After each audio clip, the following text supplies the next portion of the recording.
Hello, my wonderful friends. Megas with you on a beautiful day in Asha. You know, I was watching YouTube yesterday, and it was about celebrities meeting their celebrity crushes. And I was fascinated by it. And they would get so excited to the point of like shaking and almost tears that they got to see their celebrity hero and crush. And I started thinking, is there anyone like that's alive today that I would react like that? And I couldn't think of anyone. And I was thinking it's because of probably my age. All my heroes, they've passed on. You know, people that really I looked up to and that actually was an influence in my life. And so I thought this is a great way for us to get to know each other better. One of my wonderful friends, I was direct messaging, and he was saying he doesn't really have a lot of friends. He hasn't got to know a lot of you guys. And I thought, let's share some of these things so we know each other deeper. And then what I'll do is I'll share my favorite music with you, and then I want you to go to the comments and tell me your favorite band or favorite song, and then I'll share it in the next video, and we'll do movies, books, but I want to start with celebrities. And so, you know, mine was mostly from when I was a kid. Like I would have got really excited because they were larger than life. And one is Olivia Newton-John. Oh my God, did I have a crush on her as a kid. You know, Grease, I can't even tell you how many times I watched that movie. I had a poster of her on my wall, and she was just, I mean, a goddess to me. I probably would have one of those reactions like I saw in the video yesterday. And I started thinking about actors that actually had an influence on my life, where when I was younger I didn't really know how to act or interact with people, and so I would almost kind of like channel them. And I was thinking of John Ritter. A lot of these names I say for my younger viewers, you probably won't even know who I'm talking about, but there was a show when I was growing up called Three's Company, and John Ritter, he played Jack, and I thought he was so cool. And so I wore my hair like his, I dressed like him, I kind of mimicked him in a way. I think of John Candy. He was so funny. I loved his movies, and I would have been so excited to meet John Candy. Do you know another one that I met that I wasn't really so much a fan of his movies, but after I met him I became a fan of him as a person, and that was Patrick Swayze. You know, I used to work on boats. I had my captain's license, and another thing I did was I would detail boats, and Patrick Swayze, he had a sailboat, and I just remember I was probably in my early 20s, and he was so kind, and I mean, he would make eye contact with you. He wasn't just trying to get rid of me, and he told me about his dogs. He told me about why he loves sailing so much. Matter of fact, he got me so convinced I went and bought a sailboat because he made it sound so beautiful. But he talked about how he would just go out into the middle of the lake and drop anchor, drop sail, and just lay down there and just rock with the boat. And he's all alone and peaceful and no one around. And I thought, oh my God, I got to do that. And I ended up doing that. And then I think of John Wayne. As I got older and I was working in boats, I had my 100-ton license, and how to interact with other people. And so sometimes I didn't know who I was. I hadn't found myself yet. I didn't do that till probably about my 40s when all this came out. Just I let who I am. You know, I think they say your freak flag fly, and but I try to imitate John Wayne, not to an extreme where it was obvious, but I would kind of channel him, and so those are just kind of heroes that I would be, you know, one of those celebrity crushes, so excited to meet. So do me a favor, go to the comments and tell me if there's anyone like that for you that influenced you and that you'd have one of those celebrity crushes, get so excited to meet. Movies, I love movies. I mean, Netflix, Disney Plus, TV shows. I love series, and I just finished on Netflix Once Upon a Time the second time through. Gilmore Girls, that's like comfort food to me. I sometimes I'll just go in and just flip it on with a snack, and it's comforting to me. I love it. But my all-time favorite, which is a funny one, it's Frasier.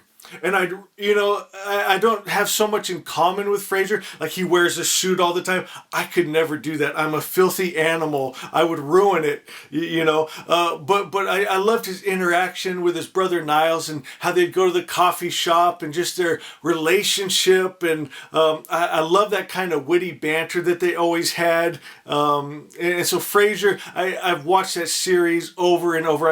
I own the DVDs. And again, that is comfort food for me. So again, go and tell me, well, what's your favorite movie, favorite TV series? What else? Let's do music. Music's a hard one for me, because I love all kinds of music. And I think that was part of my struggle when I was younger. I didn't really know where I fit in, especially in the 80s. You had, different sections. You were either like a heavy metal guy, you were a jock or whatever. There was just different cliques. And you felt like you needed to fit in one that became your identity. But I was interested in all of them. I love skateboarding and surfing and punk rock music. I loved goth music. I loved country music. And Hank Williams Jr., huge influence in my life. I grew up in the city, San Bernardino, California, and I always dreamed of living out in the mountains like I do now, in the country. And I remember the first time I heard his song, Country Boy Can Survive. And he's talking about hunting and fishing, living off the land, and I just dreamed of it.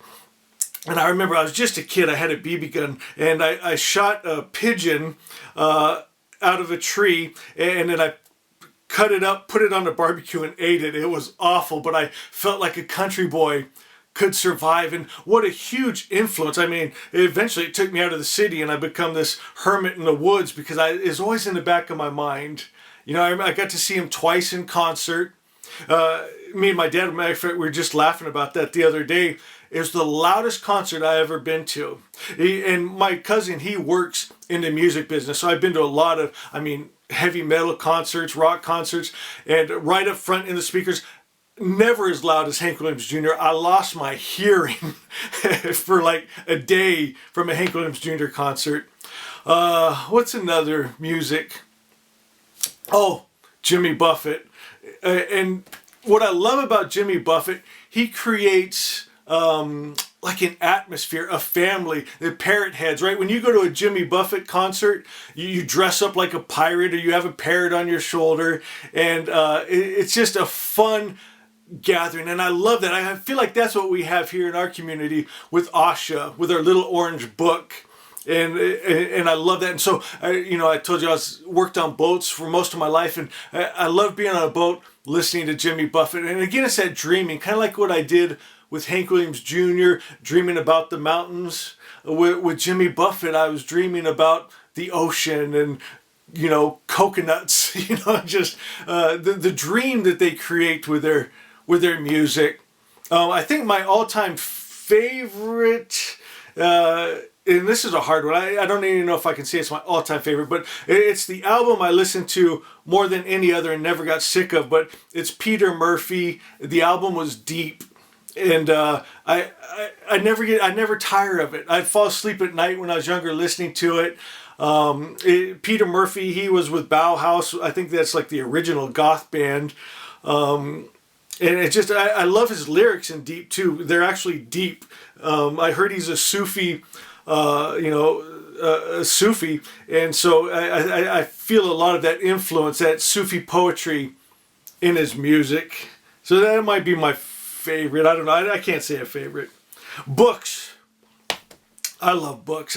Now I have a lot of friends and family. They never pick up a book, but books are my life. And so I'm not going to talk too much about Asha, because I am Asha. I love Asha. But if I had to pick another favorite book, it's The Picture of Dorian Gray by Oscar Wilde. And this book, I I mean, it's tabbed up, highlight. It's one I read almost every day. I can't say every day, but almost every day. I'll pick this up and I'll flip to a tab and just read the beautiful words. Can I share some of it with you? And I mean, some of it is so deep, but some of it, it's just the beauty of it. And that's what I want to feel good. And when I read this book, I feel good, even though the story's not very good. It's definitely just a warning, but the writing makes me feel good. It's beautiful. Yeah, I can smell the flowers in the air. And so I'll just read you the first page that got me hooked on this book. And then again, go to the comments. Tell me your favorite music, song, and your favorite book, favorite movies. So listen to this. This is chapter 1. The studio was filled with a rich odor of roses, and when the light summer wind stirred amidst the trees of the garden, there came through the open door the heavy scent of the lilac, or the more delicate perfume of the pink flowering thorn. And from the corner of the divan of Persian saddlebags on which he was lying, smoking as was his custom innumerable cigarettes, Lord Henry Wotton could just catch the gleam of the honey-sweet and honey-colored blossoms of the laburnum, whose tremulous branches seemed hardly able to bear the burden of a beauty so flame-like as theirs.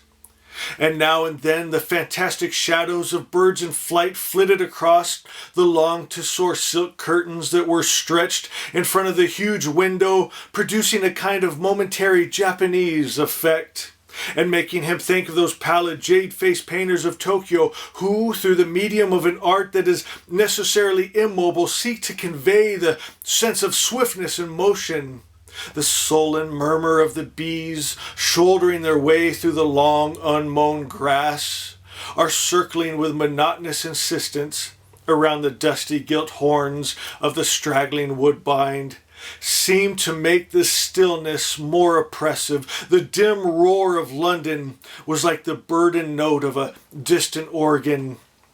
And in the center of the room, clamped to an upright easel, stood the full-length portrait of a young man of extraordinary personal beauty, and in front of it, some little distance away, was sitting the artist himself, Basil Hallward. And my friends, when I first read that, there was something magic in that. I had never had a book like transport me into the story like that. And so I was thinking, what is the magic? And so I went in, and all the pink tabs are just the words that were magic of creating that beauty.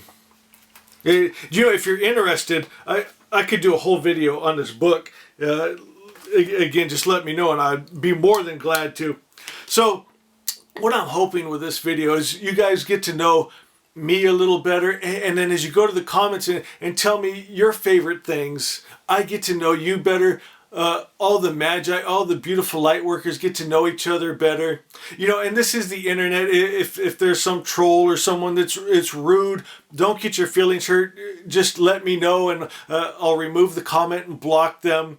But for the most part, especially with our channel here, it's been nothing but love. We've had so few instances of people that are just kind of mean, and they don't stay around here very long. There's too much love and light here, my friends. So please share your heart, share your loves. Let us get to know you a little better, and know I love you.